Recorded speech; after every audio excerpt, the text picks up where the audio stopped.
Young rebel star Prabhas ప్రస్తుతం Baahubali 2 promotion కార్యక్రమాల్లో బిజీగా గడుపుతున్న విషయం తెలిసిందే.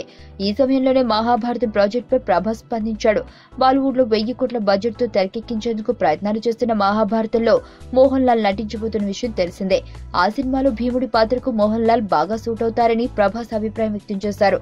ప్రముఖ నటులు నటించే ఆ ప్రాజెక్టులో తనకు అవకాశం వస్తే తప్పకుండా నటిస్తానంటూ చెప్పుకొచ్చాడు. బాలీవుడ్ లో ప్రముఖ వ్యాపారవేత్త 1000 కోట్ల బడ్జెట్ తో తెరకెక్కించేందుకు సన్నాహాలు చేస్తున్న మహాభారతంలో నటించేందుకు అన్ని భాషల నటీనటులకు ఛాన్స్ ఇవ్వనున్నారు. దాంతో ఖచ్చితంగా ప్రభాస్ కు అవకాశం దక్కనుంది. మహేష్ బాబు కృష్ణుడి పాత్రను ఆఫర్ చేసినట్లుగా తెలుస్తుంది. మహేష్ బాబుతో పాటు ప్రభాస్ కూడా ఆ సినిమాలో నటిస్తే ఇక ఆ ప్రాజెక్టు తెలుగులో దుమ్ము రేపడం ఖాయం. అయితే ఇందులో ఎంత నిజముంది అనేది విషయం తెలియాల్సి ఉంది. వచ్చే సంవత్సరంలో ప్రారంభం కాబోతున్న మహాభారతం ప్రాజెక్ట్ 2020లో విడుదలయ్యే అవకాశాలున్నాయి.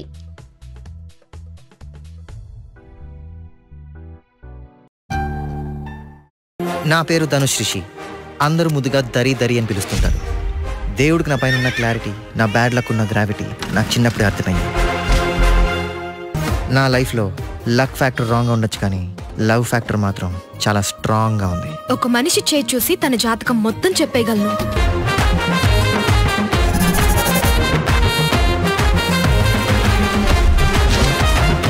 Coming soon.